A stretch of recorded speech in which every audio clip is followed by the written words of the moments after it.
శంకరంపేటలోని Errakunta అన్యాక్రాంతమవుతుందా? 258 survey నంబర్లో ఉన్న ఎర్రకుంట రోజురోజుకు విస్తీర్ణం తగ్గిపోయి ఇక కనుమరుగు కానుందా?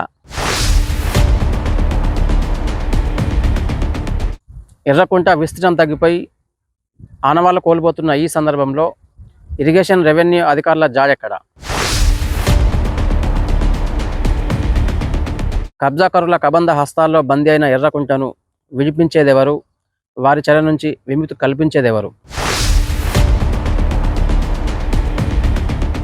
ఎర్రకుంటలోనే పద్మాలయ ఆసుపత్రి కొనసాగుతుంటే వైద్య శాఖాధికారుల జాడెక్కడ? ఎర్రకుంటలో కుంపటి. పూర్తి వివరాలు మరి కాసేపట్లో మీ ఆర్ న్యూస్లో.